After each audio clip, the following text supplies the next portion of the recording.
नमस्कार, मैं हूं श्वेता। बिहारी न्यूज में आपका स्वागत है। आज है 18 नवंबर, दिन मंगलवार। खबरों की ओर बढ़ने से पहले एक नजर डालते हैं आज की टॉप हेडलाइंस पर। रक्सौल में बनेगा 8वां सबसे बड़ा एयरपोर्ट। 207 करोड़ रुपए में अधिग्रहित होगी 139 एकड़ जमीन। 2740 मीटर लंबा होगा रनवे। पटना में बनेगा international standard stadium. Bihar cricket association ने 500 करोड़ रुपए के बजट से टेंडर किया जारी। आधुनिक सुविधाओं के साथ तैयार होगा नया स्टेडियम। बिहार की फिल्म प्रोत्साहन नीति ने बनाया राज्य को फिल्मों की हॉट लोकेशन। पटना, नालंदा, रोहतास और गया जी के कई स्थलों पर हो चुकी है शूटिंग। अब तक 29 फिल्मों को शूटिंग की मिली अनुमति। सोनपुर मेला में स्वास्थ्य विभाग ने लगाया निःशुल्क शिविर। बच्चों, बुजुर्गों और दिव्यांगों की सुरक्षा पर रखा जा रहा विशेष ध्यान। बिहार पुलिस ने भी लगाया स्टॉल। बिहार में नई सरकार के गठन की प्रक्रिया हुई शुरू। नीतीश कुमार ने मुख्यमंत्री पद से दिया इस्तीफा। 19 से 20 नवंबर को हो सकती है शपथ ग्रहण। बच्चों में किताबों के प्रति रुचि लाने के लिए शिक्षा विभाग शुरू कर रहा अभियान। हर स्कूल में बच्चों के लिए मैगजीन और रचनात्मक प्रतियोगिताएं होंगी लागू। इस पहल से होगा बच्चों का बौद्धिक और रचनात्मक विकास। प्राइवेट एयरपोर्ट पर डैशिंग लुक में नजर आए MS धोनी। हल्की बेज टी शर्ट और काले चश्मे में दिए स्टाइलिश पोज। IPL 2026 में CSK के लिए होंगे इंपैक्ट प्लेयर। तो ये थी आज की टॉप हेडलाइंस। अब नजर डालते हैं उन 25 बड़ी खबरों पर जो आपके लिए जानना है जरूरी। Bank of Baroda specialist officer पदों के लिए आवेदन शुरू। बैंक ऑफ बड़ौदा ने 17 नवंबर 2025 से स्पेशलिस्ट ऑफिसर पदों के लिए ऑनलाइन आवेदन प्रक्रिया शुरू की है। इस भर्ती में 115 पद शामिल है, जैसे project manager, law officer, IT officer, AI developer, data scientist, civil और इलेक्ट्रिकल इंजीनियर। उम्मीदवारों के लिए BE और BTech में 60% तक अंक अनिवार्य है। कुछ पदों के लिए टेक्निकल सर्टिफिकेट और अनुभव भी जरूरी है। आवेदन शुल्क सामान्य वर्ग के लिए 850 रुपए, वहीं SC, ST, PWD के लिए 175 रुपए है। आवेदन बैंक की आधिकारिक वेबसाइट पर ऑनलाइन किया जा सकता है। स्वास्थ्य विभाग ने सोनपुर मेला में लगाया निःशुल्क स्वास्थ्य शिविर। हरिहर क्षेत्र सोनपुर मेला 2025 के अवसर पर आयोजित स्वास्थ्य शिविर में स्वास्थ्य संबंधित किसी भी समस्या के लिए निःशुल्क सेवाएं उपलब्ध कराई गई है। जिला और राज्य स्तरीय कंट्रोल रूम के नंबर प्रदान किए गए हैं और विशेष रूप से बच्चों, बुजुर्गों और दिव्यांगों की सुरक्षा पर ध्यान देने के निर्देश दिए गए। साथ ही घाटों पर बैरिकेडिंग को पार न करने और गहरे पानी में न जाने की चेतावनी भी दी गई। मेले में बिहार पुलिस ने अपना स्टॉल और प्रदर्शनी लगाई, जिसमें आधुनिक टेक्निक, खोजी कुत्ते और साइबर सुरक्षा उपकरणों के जरिए अपराध नियंत्रण की जानकारी दी गई, जिसका उद्घाटन बीते दिन DGP विनय कुमार ने किया। वहीं जनता ने पुलिस के कौशल और प्रदर्शन की सराहना की। रक्सौल में बनेगा बिहार का 8वां सबसे बड़ा एयरपोर्ट। बिहार के रक्सौल में राज्य का 8वां सबसे बड़ा एयरपोर्ट बनाया जाएगा। इसके लिए 207 करोड़ रुपए खर्च कर 139 एकड़ जमीन अधिग्रहित की जाएगी। अगले माह मुआवजा वितरण शुरू होगा। रक्सौल एयरपोर्ट का रनवे 2740 मीटर लंबा होगा। वहीं मुजफ्फरपुर, सहरसा, वाल्मीकि नगर और वीरपुर में छोटे एयरपोर्ट का निर्माण भी प्रस्तावित है, जिसमें मुजफ्फरपुर में निविदा जारी है और वीरपुर में 45 करोड़ रुपए से 95 एकड़ जमीन अधिग्रहण प्रक्रिया शुरू होगी। भागलपुर और नालंदा में ग्रीनफील्ड एयरपोर्ट बनेगा। राज्य के अधिकांश एयरपोर्ट उड़ान योजना में शामिल किए जाएंगे, जिससे विकास और रखरखाव केंद्र सरकार करेगी। बिहार के ये स्पॉट बने फिल्मों की पसंदीदा लोकेशन। बिहार की फिल्म प्रोत्साहन नीति ने राज्य को फिल्म निर्माताओं के लिए आकर्षक केंद्र बना दिया है। अब तक 29 फिल्मों को शूटिंग की अनुमति मिली, जिनमें से 27 पूरी हो चुकी है। पटना का मरीन ड्राइव, नालंदा का ग्लास ब्रिज, गया जी का टिकारी महाराज का किला, रोहतासगढ़ किला और भोजपुर सिवान के कई लोकेशन फिल्म निर्माताओं को खास तौर पर पसंद आ रहे हैं। नीति से सुरक्षा, पात्र और लोकेशन समेत सभी सुविधाएं उपलब्ध कराई जाती है।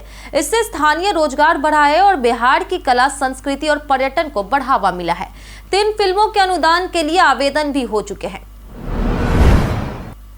पूर्व मध्य रेल के स्टेशनों पर जल्द लगेगा सोलर पैनल। पूर्व मध्य रेल के दानापुर, सोनपुर, समस्तीपुर, धनबाद और DDU मंडलों के ट्रैक और बड़े स्टेशनों के लिए प्लेटफॉर्म पर सोलर पैनल लगाए जाएंगे। प्रत्येक मंडल में 15 किलोवाट क्षमता के पैनल लगाए जाएंगे, जिससे 5 मंडलों में कुल 75 किलोवाट की क्षमता से सालाना लगभग 1.44 लाख यूनिट बिजली उत्पादन होगा।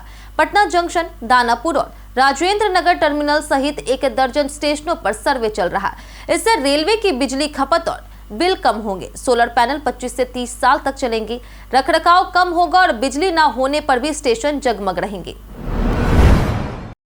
बिहार क्रिकेट एसोसिएशन ने इंटरनेशनल स्टैंडर्ड स्टेडियम के लिए किया टेंडर जारी। बिहार क्रिकेट एसोसिएशन ने पटना के मोइनुल हक स्टेडियम के पुनर्निर्माण और अंतर्राष्ट्रीय मानकों के अनुसार नया स्टेडियम बनाने के लिए 500 करोड़ रुपए के बजट से टेंडर जारी किया है। यह परियोजना 29.11 एकड़ में विकसित होगी और 30,000 दर्शकों की बैठने की क्षमता, 4 पवेलियन, 6 हाई मास्ट लाइट और 9 मुख्य और 9 प्रैक्टिस पिचों से लैस होगी। स्टेडियम में कोऑपरेटिव, वीआईपी, दिव्यांग सुविधाएं, अत्याधुनिक ड्रेनेज, गर्ल्स और boys hostel, gym, dining, indoor training और 5 स्टार होटल शामिल होंगे। बाहरी डिजाइन बिहार के सांस्कृतिक पहचान पर आधारित होगा। बच्चों में किताबों के प्रति रुचि लाने के लिए शिक्षा विभाग शुरू कर रहा अभियान। पटना जिले के सरकारी माध्यमिक स्कूलों में बच्चों में किताबों के प्रति रुचि बढ़ाने और रचनात्मकता विकसित करने के लिए शिक्षा विभाग ने एक महत्वाकांक्षी पहल शुरू की है।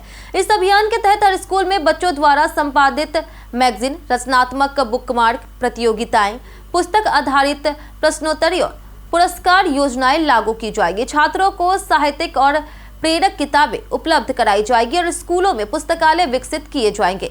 यह पहल न केवल बच्चों की पढ़ने की आदत और भाषा कौशल को बढ़ाएगी, बल्कि उनके बौद्धिक, मानसिक और रचनात्मक विकास में भी मदद करेगी। बिहार में 19 से 20 नवंबर को नई सरकार ले सकती है शपथ। बिहार में नई सरकार के गठन की प्रक्रिया शुरू हो गई है। जदयू के नीतीश कुमार ने मुख्यमंत्री पद से इस्तीफा दे दिया है और राज्यपाल ने उन्हें नई सरकार बनने तक पद पर रहने के लिए कहा है।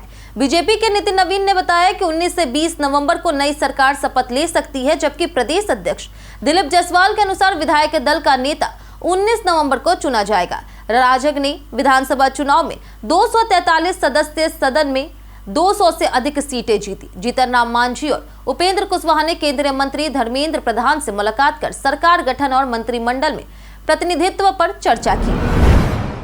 बिहार विधानसभा चुनाव में शिक्षित विधायकों की बढ़ी संख्या। बिहार विधानसभा चुनाव 2025 में 243 विधायकों में शिक्षा वार्ता में बदलाव आया है। इस बार केवल 7 विधायक साक्षर है, जबकि पिछली बार 11 थे। पोस्ट ग्रेजुएट विधायकों की संख्या 30 से बढ़कर 47 हो गई है। वहीं ग्रेजुएट 75 से घटकर 59 रह गए हैं। पीएचडी विधायकों की संख्या 24 से घटकर 19 हुई है। बीजेपी के 89 विधायकों में 49 ग्रेजुएट, पोस्ट ग्रेजुएट और पीएचडी हैं। जदयू के 85 विधायकों में 17 ग्रेजुएट, 17 पोस्ट ग्रेजुएट और 5 पीएचडी है। वहीं राजद, कांग्रेस, एआईएमआईएम, बसपा और अन्य दलों में भी विविध शैक्षणिक योग्यता वाले विधायक शामिल हैं, जिसमें ग्रेजुएट, पोस्ट ग्रेजुएट, पीएचडी और मैट्रिक पास शामिल हैं। गुरमीत चौधरी और देवीना बनर्जी ने रियलिटी शो में दिखाई अपनी केमिस्ट्री। रियलिटी शो पति पत्नी और पंगा में गुरमीत चौधरी और उनकी पत्नी देवीना बनर्जी भी प्रतिभागी के रूप में शामिल थे। शो में विभिन्न गतिविधियों और चुनौतियों के जरिए जोड़ों की केमिस्ट्री और अनुकूलता का मूल्यांकन किया गया। गुरमीत और देवीना ने शानदार प्रदर्शन किया, लेकिन अंतिम विजेता रुबीना दिलैक और अभिनव शुक्ला रहे। शो के दौरान गुरमीत और देवीना ने अपनी टीम भावना और एक दूसरे के प्रति सहयोग दिखाया। उनकी उपस्थिति ने शो को और रोचक बनाया, जबकि दर्शकों ने उनके प्रयासों और खेल भावना की सराहना की। पटना पुलिस ने चलाया 3 स्पेशल ऑपरेशन, अब तक 1703 अपराधी गिरफ्तार। पटना पश्चिमी में नगर पुलिस अधीक्षक के नेतृत्व में 3 स्पेशल ऑपरेशन जखीरा, सोन और जुआरी चलाए गए, जिसमें अवैध हथियार, मादक पदार्थ और जुआरियों के खिलाफ कार्रवाई की गई। 17 जून 2025 से लेकर के अब तक 1703 अपराधियों को गिरफ्तार किया गया, जबकि 330 अपराधियों ने आत्मसमर्पण किया। ऑपरेशन में 185 हथियार, 2329 जिंदा कारतूस, 17.78 किलोग्राम गांजा, 1.95 किलोग्राम स्मैक और 40,237 लीटर अवैध शराब बरामद की गई। ऑपरेशन जुआरी में जुआ सामग्री और कैश भी जब्त हुआ। इन कार्रवाई से हत्या, लूट, चोरी और डकैती जैसी घटनाओं में भारी गिरावट दर्ज हुई। एनडीए शपथ समारोह में 44,000 लोगों के बैठने की होगी व्यवस्था। बिहार में एनडीए की नई सरकार के शपथ ग्रहण समारोह को पटना के गांधी मैदान में भव्य रूप से आयोजित किया जाएगा। समारोह के लिए जर्मन पंडाल में 44,000 लोगों के बैठने की व्यवस्था की गई है, जबकि 30,000 कुर्सियां और वीवीआईपी मेहमानों के लिए 1500 से अधिक सोफे लगाए गए हैं।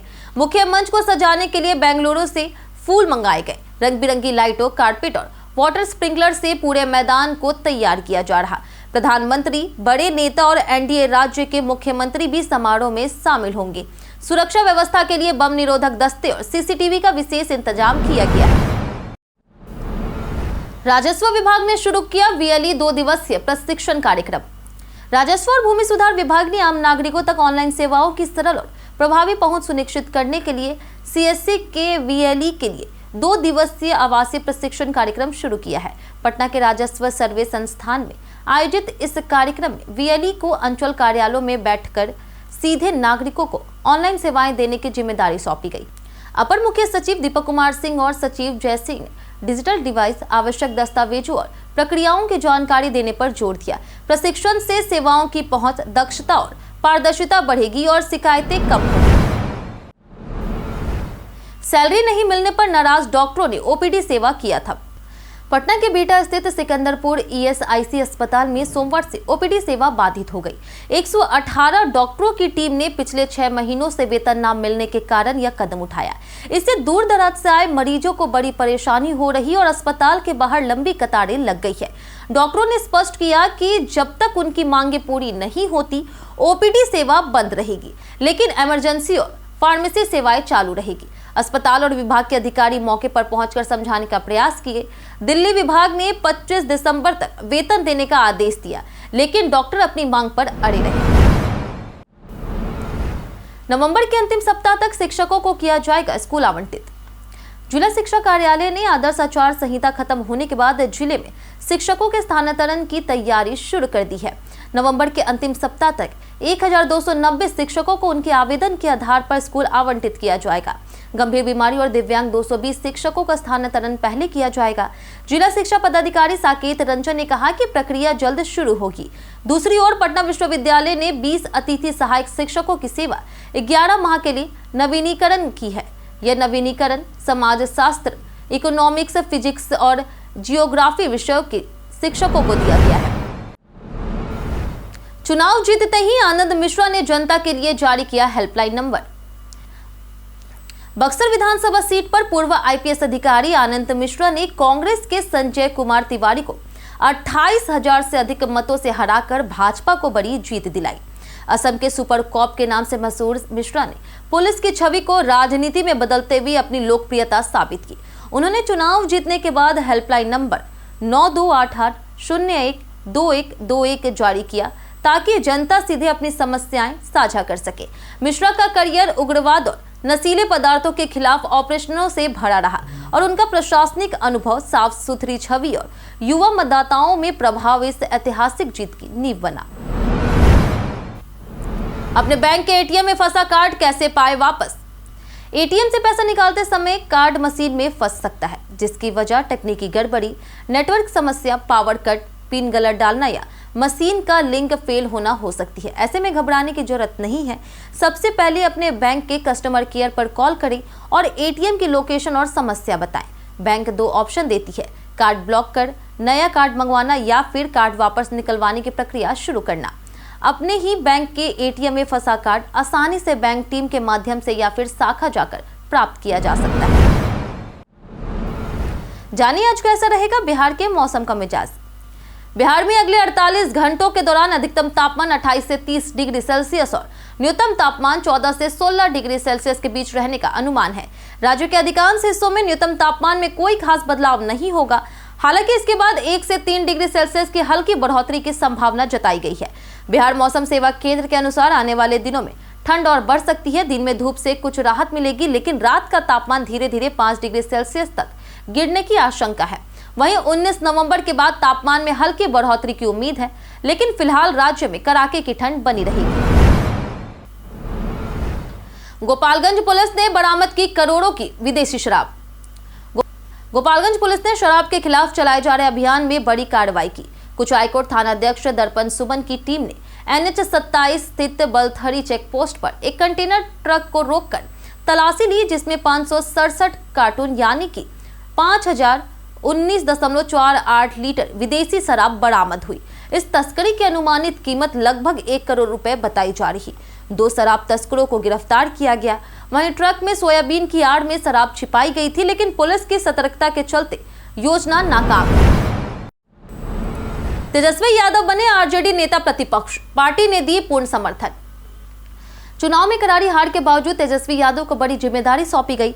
आरजेडी की सोमवार को हुई समीक्षा बैठक में पार्टी प्रमुख लालू प्रसाद यादव ने सर्वसम्मति से फैसला किया कि तेजस्वी यादव विधानसभा में नेता प्रतिपक्ष बने रहेंगे। बैठक में हार के कारणों का गहन विश्लेषण किया गया, जिसमें मतदाताओं तक संदेश न पहुंच पाने और कथित वोट खरीदी जैसी घटनाओं पर चर्चा हुई। तेजस्वी यादव ने स्वयं को केवल कार्यकर्ता मानने की इच्छा जताई, लेकिन वरिष्ठ नेताओं ने उन्हें नेता प्रतिपक्ष बनाए रखने की अपील की। अब आरजेडी उनके नेतृत्व में संगठन मजबूत कर भविष्य की राजनीति की तैयारी करेगी। सीएम नीतीश के बड़े भाई ने निशांत को जिम्मेदार राजनीति की दी सलाह। बिहार में एनडीए की प्रचंड जीत के बाद नीतीश कुमार 10वीं बार मुख्यमंत्री बनने जा रहे हैं। इस बीच उनके बेटे निशांत कुमार की राजनीति में एंट्री की चर्चा फिर से जोर पकड़ने लगी। नीतीश के बड़े भाई सतीश कुमार ने कहा कि निशांत को जब उनकी इच्छा होगी तभी राजनीति में आना चाहिए और उन्हें जिम्मेदारियों की गहराई समझनी होगी। सतीश ने नीतीश की फिटनेस और महिला सशक्तिकरण के काम की तारीफ की। चुनाव नतीजों पर निशांत ने कहा कि जनता ने उनके पिता के 20 साल के काम का इनाम दिया और विकास जारी रहेगा। जेजेडी ने बिहार की एनडीए सरकार को नैतिक समर्थन देने का किया ऐलान। तेज प्रताप यादव की पार्टी जनशक्ति जनता दल यानी कि जेजेडी ने बिहार की एनडीए सरकार को नैतिक समर्थन देने का ऐलान किया।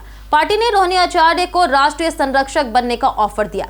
जेजेडी इस बार 44 सीटों पर लड़ी, लेकिन कोई सीट जीत नहीं पाई। तेज प्रताप यादव ने हार को जनता की जीत बताते हुए कहा कि बिहार ने परिवारवाद छोड़कर सुशासन और शिक्षा को प्राथमिकता दी। उन्होंने कांग्रेस और आरजेडी पर भी निशाना साधा और कहा कि अंदरूनी खींचतान के कारण तेजस्वी यादव फिलस्वी हो गए। हार के बावजूद जनता का प्रेम उन्हें मिला। बिहार चुनाव में एनडीए की जीत पर पप्पू यादव ने उठाया सवाल। बिहार विधानसभा चुनाव में एनडीए की 202 सीटों की प्रचंड जीत के बाद महागठबंधन के नेताओं में असमंजस और शक की स्थिति है। सांसद पप्पू यादव ने ईवीएम पर सवाल उठाते हुए कहा कि इस मशीन पर भरोसा नहीं किया जा सकता। उन्होंने मतदाता जोड़ने और पोस्टल बैलेट के आंकड़ों पर भी संदेह जताया। वहीं द पॉपुलर्स पार्टी की अध्यक्ष पुष्पम प्रिया चौधरी ने भी ईवीएम नंबर बदलने और मशीन में वोट ट्रांसफर को लेकर के अनियमितताओं का आरोप लगाया है। विपक्ष का मानना है कि चुनाव में महागठबंधन को नुकसान ईवीएम और प्रणालीगत गड़बड़ी की वजह से हुआ। प्राइवेट एयरपोर्ट पर डैशिंग लुक में दिखे MS Dhoni. MS Dhoni IPL 2026 के लिए चेन्नई सुपर किंग्स में रिटेन हो गए। इस बीच वह प्राइवेट एयरपोर्ट पर दिखाई दिए, जहां उनका लुक किसी बॉलीवुड हीरो से कम नहीं लग रहा था। धोनी ने हल्की बेज टी शर्ट पहनी थी और काले चश्मे के साथ स्टाइलिश अंदाज में कैमरे पर बाय किया। उनके काले बैग ने भी उनके डैशिंग लुक को 4 चांद लगा दिए। इस दौरान सीएसके ने ट्रेड के जरिए संजू सैमसन को टीम में शामिल किया है। एमएस धोनी इंपैक्ट प्लेयर के रूप में खेलेंगे और सैमसंग भविष्य के कप्तान माने जाते हैं। कई कारणों से दर्ज है भारत के इतिहास में आज की तारीख। 1888 में तिरुमलाई कृष्णमाचार्य का जन्म हुआ, जो योग गुरु, आयुर्वेद विशेषज्ञ और विद्वान थे। 1901 में वी शांताराम फिल्मकार और अभिनेता का जन्म हुआ। 1910 में क्रांतिकारी बटुकेश्वर दत्त का जन्म हुआ। 1927 में मधुकर हीरालाल कन्या भारत के 23वें मुख्य न्यायाधीश का जन्म हुआ। इस दिन 1962 में शैतान सिंह और 1978 में धीरेन्द्र नाथ गांगुली का निधन हुआ।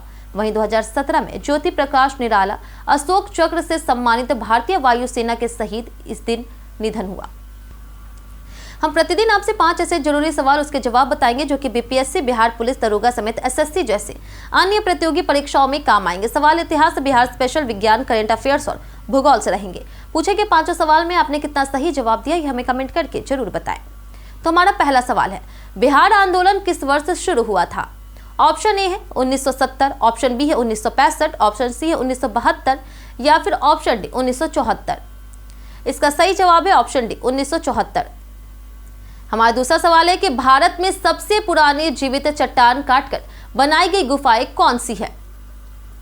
ऑप्शन ए है कार्ला और भाजा गुफाएं, ऑप्शन बी है एलिफेंटा गुफाएं, ऑप्शन सी है एलोरा गुफाएं या फिर ऑप्शन डी बराबर गुफाएं। इसका सही जवाब है ऑप्शन डी बराबर गुफाएं। हमारा तीसरा सवाल है कि बिहार का कौन सा शहर कोलंबो बैंकॉक उड़ान की सीधी सेवा से जुड़ा हुआ है? ऑप्शन ए है गया जी, ऑप्शन बी है दरभंगा, ऑप्शन सी है पटना, ऑप्शन डी है पूर्णिया। इसका सही जवाब है ऑप्शन ए गया जी। हमारा चौथा सवाल है कि ताल मिट्टी की मुख्य फसलें क्या है। ऑप्शन ए है गेहूं धान मक्का, ऑप्शन बी है गेहूं चावल गन्ना, ऑप्शन सी है दालें तिलहन गेहूं या फिर ऑप्शन डी धान ज्वार तूर। इसका सही जवाब है ऑप्शन सी दालें तिलहन गेहूं। हमारा आखिरी सवाल है कि हाल ही में भारत दुनिया का कौन सा सबसे बड़ा पेटेंट फाइलर बन गया है। ऑप्शन ए है चौथा, ऑप्शन बी है पांचवा, ऑप्शन सी है छठा या फिर ऑप्शन डी सातवां। हमारा सही जवाब है ऑप्शन सी छठा। बीते दिन हमारे द्वारा पूछे गए सवाल का जवाब आप लोगों में से बहुत लोगों ने हमारे कमेंट बॉक्स सेक्शन में लिख कर दिया है। जिन्होंने हमारे द्वारा पूछे गए सवाल का जवाब दिया उनके नाम है राकेश मांझी, रंजीत मिश्रा, नवीन कुमार, अनवर करीम खान, रंजीत मिश्रा, पवन सिंह, कृष्ण प्रसाद, पंकज कुमार, फूलचंद कुमार, मिथिलेश कुमार, दयानंद सिंह, कन्हैया कुमार, राजकिशोर महतो, रोहित रंजन, पवन कुमार, मुरली पासवान, रामबाबू दास, सूरज कुमार, मुन्ना प्रसाद, अर्जुन राम, दीपिका कुमारी, संतोष प्रसाद, राजीव कुमार, पूजा कुमारी, रवि मोहन वर्मा, दिलीप कुमार, विजय घायल, उपेंद्र राम, अनवर करीम खान, नेहा कुमारी, सुस्मिता कुमारी, पंचनंद सिंह, लक्ष्मी कुमारी, चंदन कुमार, चंद्रशेखर, राजीव राज, सव्य झा, गजेंद्र कुमार, मुकेश कुमार, गौरव कुमार, लक्ष्मी मेहता, मनोज शाह, सन्नी कुमारी, विजय सिंह और अतीक खान। एक साथ बढ़ते हैं आज के सवाल की ओर। आज का सवाल है, क्या आप चाहते हैं कि नई सरकार युवाओं और महिलाओं के लिए ज्यादा अवसर दे? आप अपना जवाब हमें हमारे कमेंट सेक्शन में लिखकर जरूर बताएं। आज के लिए इतना ही। बिहार की तमाम खबरों के साथ बने रहने के लिए देखते रहे बिहारी न्यूज। और साथ ही अगर आप यूट्यूब चैनल पर देख रहे हैं तो चैनल को सब्सक्राइब करें और अगर आप फेसबुक पेज पर देख रहे हैं तो लाइक और फॉलो जरूर करें।